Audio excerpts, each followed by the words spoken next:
अस्सलामुअलैकुम दोस्तों, मेरा नाम है असीब शफ़क़त और आप देख रहे हैं हंसी टीवी। दोस्तों, भारतीय फ़ौज की चीनी आर्मी के हाथों ज़िला तमेज़ वीडियोस इस वक्त पूरे सोशल मीडिया पर गर्दिश कर रही हैं, जिसमें देखा जा सकता है कि पाकिस्तान पर घर में घुसकर और सर्जिकल स्ट्राइक के दावे करने वाली भारतीय फ़ौज इस वक्त भीगी बिल्ली बनी हुई है और चाइनीज़ आर्मी के मिन्नतें तरले करने पर उतर आई है, क्योंकि चाइनीज़ आर्मी गेलान दरिया से 4 जगहों से और पेंगोंग नदी से 1 जगह से लद्दाख के इलाके में घुस चुकी है। लेकिन भारतीय आर्मी को लगता है जैसे सांप सो गया है और हालत यह है कि भारतीय फौजी अपने ही इलाके के अंदर पोस्टर लेकर खड़े चाइनीज़ आर्मी को ये बता रहे हैं कि भाई साहब, आप हमारे इलाके में घुस आए हैं, बराए मेहरबानी यहाँ से चले जाएं। लेकिन चाइना ने साफ जवाब दे दिया है कि अब की बार ना तो वो कोई समझौता करेगा और ना ही कोई सुलह का मुआहदा। जबकि मोदी सरकार मुज़ाकरात और बड़ी मीटिंग्स कर करके थक चुकी है, लेकिन इसका कोई भी रिजल्ट नहीं निकला। भारत जो पहले ही अपने इंतहा पसंदाना सोच और नज़रियात की बदौलत अपने तमाम हमसायों से सफारती ताल्लुकात पहले ही ख़राब कर चुका है। पाकिस्तान के साथ LOC पर इसकी खिलाफ वर्जी किसी से ढकी छुपी बात नहीं है। इसका नेपाल के साथ भी सरहदी तनाज़ा इस वक्त भी चल रहा है, जबकि श्रीलंका के साथ इसकी समंदरी हदूद का तनाज़ा अभी भी मौजूद है। और अब चाइना से चाइनीज़ आर्मी का इंडिया के ज़ेर इंतज़ाम इलाके लद्दाख में अचानक से कब्जा कर लेना इसकी मुश्किलात के अंदर मज़ीद इजाफा कर रहा है। जबकि मकबूजा कश्मीर के अंदर नाजायज़ कर्फ्यू और लॉकडाउन के बाद वहाँ पर पाकिस्तान की टोटल आर्मी के करीब फ़ौज यानी कि 7 लाख फ़ौज पहले ही मौजूद है, जिस पर इसे पूरी दुनिया से लान तान तो पहले ही पड़ रही है। लेकिन अब अफगान तालिबान ने भी अमेरिका के साथ अमन मुआहदे के बाद कश्मीर के मुसलमानों पर होने वाले मजालिम के बाद कश्मीरियों के लिए जिहाद का ऐलान करके भारत की मुश्किलात के अंदर मज़ीद इजाफा कर दिया है। अब इंडिया को समझ नहीं आ रही कि वो अपने आप को कहाँ से बचाए, कहाँ से भागे, क्योंकि इसे चारों तरफ से घेर लिया गया है। लेकिन इस वीडियो के अंदर हम सिर्फ लद्दाख से मुतल्लिक ये जानने की कोशिश करेंगे कि आखिर ऐसी क्या वजह बनी कि चाइनीज़ आर्मी ने अचानक से इस इलाके पर कब्जा करने का फैसला किया, ये जानते हुए भी कि भारतीय फ़ौज के साथ सख्त कशीदगी या फिर जंग तक की नौबत आ सकती है। इस वक्त इस इलाके के अंदर चाइनीज़ आर्मी अपने 80 फ़ौजी कैंप बना चुकी है और चीनी सदर शी जिनपिंग ने अपनी फ़ौज को हर वक्त जंग के लिए तैयार रहने का हुक्म भी दे दिया है। इस वक्त 10,000 के करीब चाइनीज़ फ़ौजी लद्दाख में कैंप लगाकर मौजूद हैं और मज़ीद आर्म फोर्सेस की आमद का सिलसिला अभी तक जारी है, जबकि डिफेंस के लिए हैवी आर्टरी भी पीछे मौजूद है।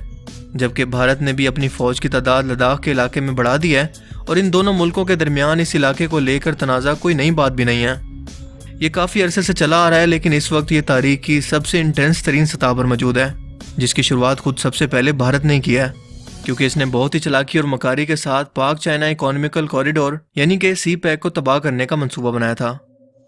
जी हाँ, आज के इस वीडियो में हम आपसे कुछ ऐसे हक़ाइक़ शेयर करेंगे जो यकीनन आपको हैरान कर देंगे कि अचानक से चाइनीज़ आर्मी ने इतना बड़ा फैसला लेने की आखिर क्यों सोची और इससे जुड़े असरात पूरी दुनिया को किस तरह से मुतासिर कर सकते हैं। पाकिस्तान का इस पर क्या असर होगा? क्या दुनिया एक बार फिर से आलमी जंग की तरफ जा रही है या फिर फ्यूचर के अंदर ये हालात किस तरफ जाने वाले हैं? दोस्तों, जैसा कि मैंने आपको पहले बताया कि चाइनीज़ आर्मी ने यह स्टेप एकदम से नहीं लिया, बल्कि इसके पीछे बहुत सारी और बहुत ही सीरियस किस्म की वजूहात हैं। ये फैसला चाइना ने तब किया जब भारत ने इसी इलाके से एक नया रोड निकालने की कोशिश की, जिसे दौलत बेग ओडी रोड कहते हैं, और ये सीधा जाकर कराक्रम हाईवे पर मिलता है और पाक चाइना कॉरिडोर यानी कि CPEC के मंसूबे को इंटरसेप्ट करता है। अक्साई चीन, जो कि कश्मीर का तकरीबन 10 से 12% हिस्सा है। 1962 में इंडिया और चाइना के दरमियान इस इलाके को लेकर जंग हुई और इंडिया ये जंग हार गया, लिहाजा ये इलाका चाइना के पास चला गया और इंडिया इसी इलाके के अंदर कराक्रम तक ये रोड बनाने की कोशिश कर रहा था, जो कि CPEC से जाकर मिलता, क्योंकि इंडिया का ये इरादा था कि फ्यूचर के अंदर ये दहशतगर्दी के जरिए CPEC मंसूबे को किसी भी तरह से फ्लॉप करे और ना ही चाइना इस इलाके से इंडिया को घेर कर कभी इस पर हमला कर सके। जबकि चाइना इसी इलाके के अंदर तिब्बत और सीजान तक एक हाईवे इस इलाके को अपनी मलकियत समझकर बना रहा है, जबकि भारत इसे अपनी मलकियत समझकर जब से भारत ने इसे अपनी मलकियत समझकर इस रोड की तामीर शुरू की है, यानी कि दौलत बेग ओल्डी रोड की, तो चाइना ने अपनी फौजें लद्दाख में उतार दी। इससे भी बढ़कर इसके पसे पर्दा हक़ाइक़ कुछ और भी हैं जो आपके लिए जानना इंतहाई ज़रूरी हैं, क्योंकि दरअसल इसकी वजह वो इंतहाई खुफिया रिपोर्ट्स थी जिसके मुताबिक भारत गिलगित बल्तिस्तान पर हमला करके और इन पाकिस्तानी इलाकों पर हमला करके CPEC रूट को काट देगा और गिलगित में तामीर होने वाले दिया मीर भाषा डैम की तामीर को भी रुकवा देगा, क्योंकि इस काम के लिए भारत की पुष्टपनाही अमेरिका और इसराइल भी कर रहे हैं। इससे पहले कि भारत इस तरह का कोई हमला करने की सोचता भी और CPEC जैसे गेम चेंजर मंसूबे को नापाक भारतीय अज़ाइम से तहफ़्फ़ुज़ देने के लिए चीन ने बावजूद इसके कि अमेरिका के साथ इसकी कशीदगी इस वक्त भी अरूज पर है, इसने अपनी फ़ौजें भारत के अंदर घुसा दी। जबकि पाकिस्तान ने हसास इदारों की कामयाब और बर वक्त रिपोर्ट पहुंचते ही सी पैक समेत दिया मीर भाषा डैम और पाकिस्तान की सालमियत पर एक और भारतीय हमला नाकाम बना दिया। भारत के पुख्ता नापाक अज़ाइम को देखते हुए चीन ने भी पुख्ता अज़म करते हुए न सिर्फ इन इलाकों के अंदर अपनी फौजें घुसा दी, यानी कि लद्दाख में जहां से गिलगित बल्तिस्तान पर हमला करना मुमकिन था, बल्कि अपनी नई पोजीशनों पर चीनी फौज बंकर्स भी बना रही है, जिसका वाज़ेह मतलब यह है कि अब चीनी फौज पीछे हटने वाली नहीं है। क्योंकि आपको बताता चलूं कि line of actual control Ladakh region Bharat के लिए पाकिस्तानी गिलगित बल्तिस्तान पर हमला करने का सबसे मुख्तसर और वाहिद रास्ता है, जिस इलाके के अंदर ना सिर्फ चाइना घुस गया है बल्कि बाकायदा अपनी छावनियां बनाकर बैठ गया है और बुज़दिल भारत को लेने के देने पड़ गए हैं। यानी कि वो भारत जो हमला करने का मंसूबा बना रहा था, वो अब अपने आप को बचाने के लिए यहाँ वहाँ हाथ पाँव मार रहा है, मजाकरात करने की कोशिश कर रहा है, मिन्नतें तरले कर रहा है, लेकिन कोई बात नहीं बन रही। जबकि यहाँ तक इतलात आ रही हैं कि चीन ने भारत के 75 फौजी असले समेत अगवा कर लिए हैं, जिसके बाद भारत अब सोच रहा है कि सैफ अली खान को अमेरिका ने ओसामा को अंदर घुस के मारा था, तो ये काम हम क्यों नहीं कर सकते, या सलमान खान को इन्हें छुड़वाने के लिए भेजे जो कि घर में घुस के मारने के माहिर हैं। दूसरी तरफ नेपाल के साथ भी जो भारतीय तनाज़ा शुरू हुआ है, इसमें भी वन बेल्ट वन रोड मंसूबे की सड़क का मामला है, जिसमें चीन नेपाल की भरपूर पुष्टपनाही कर रहा है कि भारत की बदमाशी को खाक में मिलाओ, हम तुम्हारे साथ हैं। यानी कि चीन ने दोनों ममालिक यानी कि नेपाल और पाकिस्तान के साथ अपने अहम स्ट्रेटेजिक और मुआशी मंसूबों के तहफ़्फ़ुज़ को यकीनी बनाने के लिए भारत की ठुकाई का पूरा प्लान बना लिया है। चीन भारत की ये जंग सिर्फ इसी सूरत में टल सकती है कि अगर भारत पाकिस्तान के खिलाफ नापाक अज़ाइम से बाज आ जाए, जो कि बहुत मुश्किल लगता है, क्योंकि भारत को अमेरिका और इसराइल पीछे बैठकर पाकिस्तान पर हमला करने के लिए शदीद दबाव डाल रहे हैं ताकि दुनिया के अंदर कैसे भी जंग करवा के ये लोग अपना असला बेच सकें। इसके साथ साथ भारत भी कई सालों से गिलगित बल्तिस्तान पर अपना दावा कर रहा है, खासतौर पर जब से पाकिस्तान के अंदर दिया मीर भाषा डैम की तामीर शुरू हुई है, उसके बाद से भारत बहुत तकलीफ में है,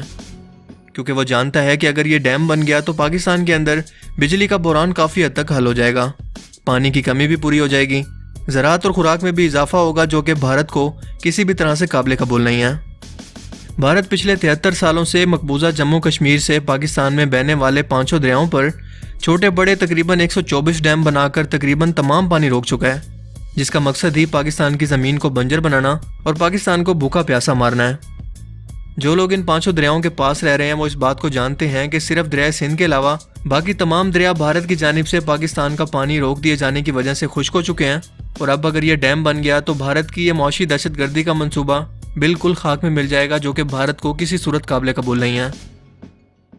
सो अब देखना यह है कि मफादात के असूल और मफादात के तहफ़्फ़ुज़ की जंग में जीत किसकी होती है।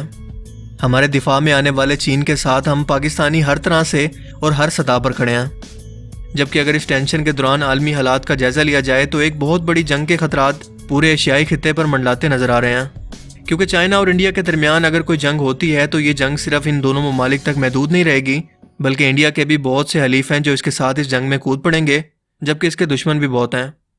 जबकि चाइना के साथ भी ये मामला है। चाइना का सबसे बड़ा दुश्मन अमेरिका है, जो इस जंग के अंदर ऑब्वियसली सी बात है कि इंडिया का साथ देगा। जबकि अगर चाइना के दुश्मनों की बात करें तो जापान और वियतनाम, जो कि चाइना के हमसाये हैं और भारत के साथ इनके बहुत अच्छे ताल्लुकात हैं। जबकि अगर ये जंग होती है तो चाइना का सबसे बड़ा दोस्त यानी कि पाकिस्तान और इसके बाद नेपाल भी इस वक्त चाइना की तरफ देख रहा है। लेकिन सबसे बढ़कर ये दोनों ममालिक न्यूक्लियर पावर रखते हैं और न्यूक्लियर बम बिना कोई बाउंड्री देखे या ये देखे कि कौन कसूरवार है या कौन नहीं, सब कुछ तबाह कर देते हैं, और जंग कभी भी किसी भी मसले का हल नहीं होती। सो इसका मुमकिन रास्ता ये है कि आलमी ममालिक इस मसले के अंदर किसी भी तरह से शामिल होकर इसका हल निकालने की कोशिश करें, या फिर ये मामलात मज़ीद बिगड़ने के बाद मज़ीद एक्सट्रीम कंडीशन पर चले जाएंगे, जिसके असरात एशिया से निकलकर पूरी दुनिया पर फैलेंगे, क्योंकि फिर इस जंग को आलमी जंग के अंदर बदलने में ज़्यादा वक्त नहीं लगेगा। सो देखना यह है कि हालात इस वक्त क्या मोड़ लेते हैं और आने वाले वक्तों के अंदर क्या होता है। लेकिन फ़िलहाल इंडिया इस वक्त चारों तरफ से जंग की पोजीशन में बिल्कुल भी नहीं है, क्योंकि वो चारों तरफ से घिर चुका है, जबकि चाइना के साथ ऐसा मामला बिल्कुल नहीं है। लेकिन आप इस बारे में क्या सोचते हैं? अपनी कीमती राय का इजहार कमेंट सेक्शन में ज़रूर कीजिएगा। अगर आपको ये वीडियो अच्छा लगा तो इसे लाइक कीजिए, और मज़ीद इस तरह की इन्फॉर्मेटिव वीडियोज़ के लिए इस चैनल को ज़रूर सब्सक्राइब करें। अब मैं मिलूँगा आपसे एक नई इंटरेस्टिंग वीडियो में। तब तक के लिए अपना बहुत सा ख्याल रखिएगा। Thanks for watching this video. अल्लाह हाफिज़।